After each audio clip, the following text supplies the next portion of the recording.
ልጅዎን ኢንፌክሽን በተደጋጋሚ ያጠቃዋል። በዚህ ምክንያት የበሽታ የመከላከል አቅሙ ደካማ ነው ወይም ደግሞ ኢሚኖዲፊሽንሲ ያለበት ብለው ይሰጋሉ። በዛሬው ዕለት 6 የሚሆኑ ኢሚኖዲፊሽንሲ ወይም በሽታ የመከላከል አቅም ደካማ እንደሆነ የሚያሳዩ ሁኔታዎችን እንዲሁም ደግሞ ወላጆች ቤት የምታደርጓቸው ልጆቻቸው ኢንፌክሽንን ተቋቁመው እንዲያድጉ የሚያደርጉ 6 ምክር ሀሳቦችን እንሰጣችኋለን። ቪዲዮውን እስከ መጨረሻ ይከታተሉት።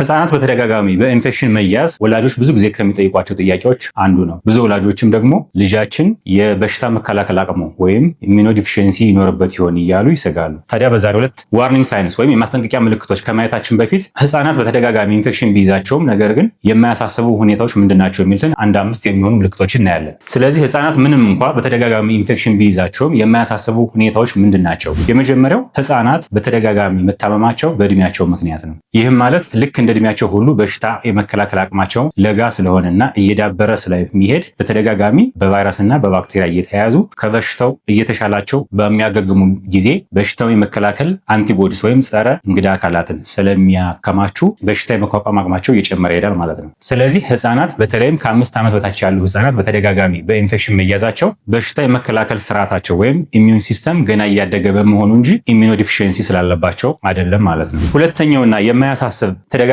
ኢንፌክሽን ምንድነው? በተለይም የጉንፋን ህመም ወይም ደግሞ አፐር ሬስፒራቶሪ ትራክት ኢንፌክሽን የሚባሉት ህፃናት ከ5 ዓመት በታች የሆኑ ህፃናት በአመት ከ6 እስከ 8 ጊዜ ሊታመሙ ይችላሉ። ይህም ማለት በየ2 ወሩ አንድ ጊዜ አንድ ህፃን ጉንፋን ወይም ደግሞ ሬስፒራቶሪ ትራክት ኢንፌክሽን ቀለል ያለ ቶንሲል ወይም ጉንፋን የሚመስል ነገር ሊታመም ይችላል። ይህም በአብዛኛው ህፃናት ላይ የሚከሰት ስለሆነ የማያሳስብ ይሆናል ማለት ነው። ሶስተኛውና የተለመደ ሁኔታ ደግሞ ህፃናት ዴይ ኬር በሚገቡበት ጊዜ እንዲሁም ደግሞ ትምህርት ቤት በሚጀምሩ ጊዜ ከሌሎች ህፃናት ጋር ስለሚገናኙ ብዙ ጊዜ በኢንፌክሽን የመጠቃት እድል አላቸው። ስለዚህ ትምህርት ቤት ወይም ዴይኬር ላይ የሚውሉ ህፃናት በተደጋጋሚ ኢንፌክሽን መያዛቸው የመጋባት ወይም ኢንፌክሽን የመያዝ እድላቸው ከሌሎች ህፃናት ጋር ስለሚገናኙ ስለሚጨምር እንጂ የበሽታ የመከላከል አቅም ችግር ወይም ኢሚኖዲፊሽንሲ ስላላቸው አይደለም። አራተኛውና የማያሰጋ የተደጋጋሚ ኢንፌክሽን ሁኔታ ደግሞ ብዙዎቹ ኢንፌክሽኖች በቫይረስ የሚከሰቱና በራሳቸው የሚድኑ ስለሆነ አንቲባዮቲክስ ወይም ጸረ ባክቴሪያ መድኃኒት አያስፈልጋቸውም ማለት ነው። ስለዚህ ወላጆች ቀለል ያሉ የቫይረስ ኢንፌክሽኖች በሚከሰቱ ጊዜ የባክቴሪያ መድኃኒት ለልጆቻችሁ ያለ ሐኪም ትዕዛዝ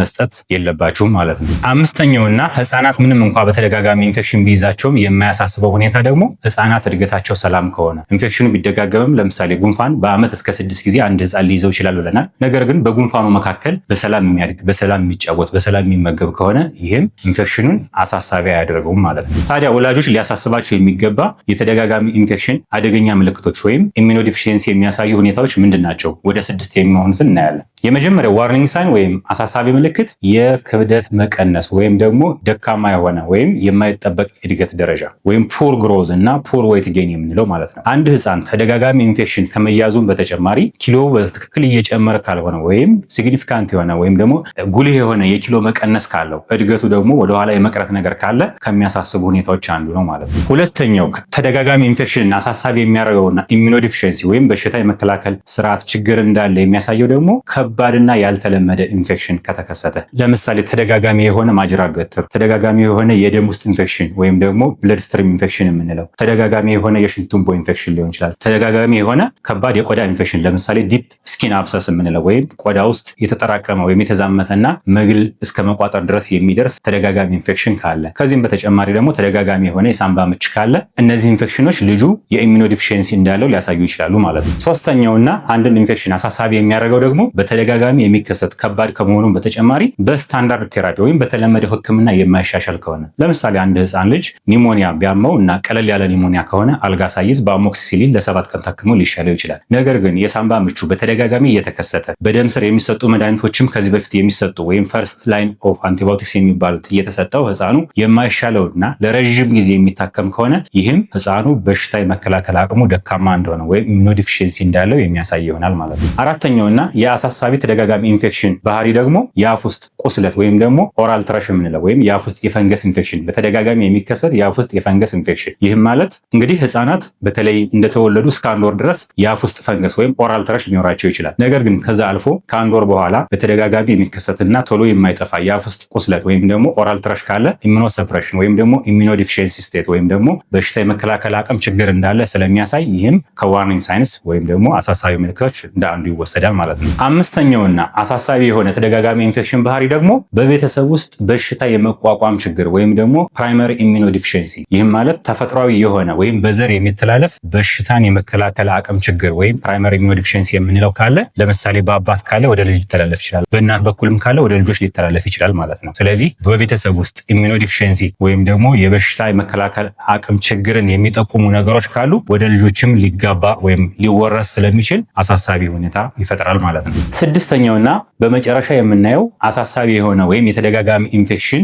ኢሚኖዲፊሽንሲ ወይም በሽታ የመከላከል አቅም ችግር እንዳለ የሚያሳየው ደግሞ ለምሳሌ ለረዥም ጊዜ ወይም ስር የሰደደ ተቅማጥ ወይም ክሮኒክ ዳያሪያ ወይም ፐርሲስተንት ዳያሪያ የምንለው ለምሳሌ ተቅማጥ ኖርማሊ በ2 ሳምንት ውስጥ እንዲድን ይጠበቃል። ነገር ግን ተቅማጡ ከ2 ሳምንትና ከዛ በላይ የሚጨርስ ከሆነና በተደጋጋሚ የሚከሰት ከሆነ ከዚህም በተጨማሪ ለረዥም ጊዜ ያለ ምክንያት የሚቆይ ትኩሳት ካለ ወይም ፐርሲስተንት ፊቨር ካለ እንዲሁም ደግሞ ቁስል ቶሎ የማይድን ወይም ደግሞ የማይሽር ከሆነ ይህም ዲሌይድ ውንድ ኬር የምንለው። ከዚህም በተጨማሪ ቅድም እንዳልነው ህፃኑ ፑር ግሮዝ ወይም ደግሞ ከዚህ በፊት የደረሰበትን የእድገት ደረጃ ካጣና ወደኋላ ከተመለሰ ይህ ሲሪየስ የሆነ ወይም ኢሚኖዲፊሽንሲ ወይም በሽታ የመከላከል አቅም ችግር እንዳለ የሚያሳይ ስለሚሆን እንደ ዋርኒንግ ሳይን ይወሰዳል ማለት ነው። ታዲያ ወላጆች ልጆቻችሁ ኢንፌክሽንን ተቋቁመው ጤናማ ሆነው እንዲያድጉ ማድረግ ያለባችሁ ምንድን ነው? ወደ 6 መፍትሄዎችን እነግራችኋለን። የመጀመሪያው ክትባትን በጊዜው ማስከተብ። ክትባቶች እንግዲህ በእኛ ሀገር ሁኔታ ከ12 በላይ ክትባቶች ይሰጣሉ። ይህም ብዙ ገዳይ ኢንፌክሽኖችን መከላከል አስችሏል ማለት ነው። ስለዚህ ክትባቶች የህፃናትን ሞት በመቀነስ በኩል እጅግ በጣም ውጤታማዎቹ ስለሆኑ ልጅዎን በሰዓቱ ማስከተብ እጅግ በጣም አስፈላጊ ይሆናል ማለት ነው። ሁለተኛው ጠቃሚ ምክር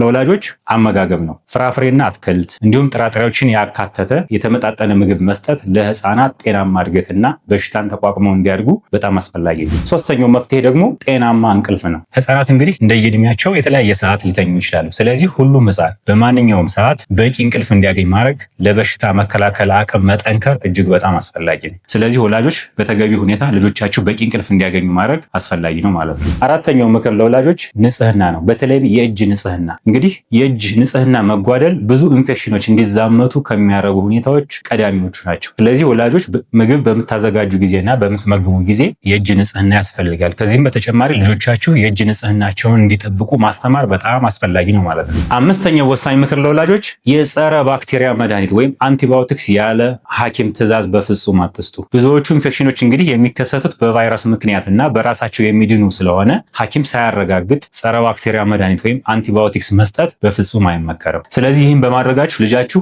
ላላስፈላጊ የመድኃኒት የጎንዮሽ ጉዳት ወይም ሳይድ ኢፌክት እንዳይጋለጥና አለርጂም እንዳይኖረው ትከላከላላችሁ ማለት ነው። ስድስተኛውና የመጨረሻው ምክር ለወላጆች ደግሞ ቅድም የዘረዘርናቸውን ዋርኒንግ ሳይንስ ወይም ደግሞ የኢሚኖዲፊሽንሲ የሚያሳዩ ሁኔታዎችን ካያችሁ በአፋጣኝ በቅርበት ወደሚገኝ የህፃናት ሐኪም ልጃችሁን በማሳየት ተገቢውን ሕክምና እንዲያገኝ ማድረግ አስፈላጊ ይሆናል ማለት ነው። ስለዚህ አስታውሱ ወላጆች፣ ልጃችሁ በተደጋጋሚ ኢንፌክሽን ያዘው ማለት ኢሚኖዲፊሽንሲ ወይም በሽታ የመከላከል አቅም ችግር አለበት ማለት አይደለም። ሁልጊዜ በተለይም ህፃናት ዴይኬር የሚውሉና ትምህርት ቤት በሚገቡበት ጊዜ በተደጋጋሚ ኢንፌክሽን ሊይዛቸው ይችላል። ስለዚህ ሊያሳሰባቸው የሚገባ ቅድም የዘረዘርናቸው ዋርኒንግ ሳይንስ ወይም ደግሞ ኢሚኖዲፊሽንሲ የሚያሳዩ ሁኔታዎች ካሉ ልጃችሁ ተገቢውን ሕክምና በጊዜው እንዲያገኝ ማረጋገጥ ነው ማለት ነው። ይህ መረጃ ለሌሎችም ወላጆች ጠቃሚ ሊሆን ስለሚችል ላይክ፣ ሸር፣ ሰብስክራይብ እንድታደርጉ እንጋብዛለን። ይህን መረጃ ያቀረብኩላቸው ዶክተር ክንዱ ነኝ ከብሩክ ኪድስ ልዩ የህፃናትና ታዳጊዎች ክሊኒክ። እናመሰግናለን።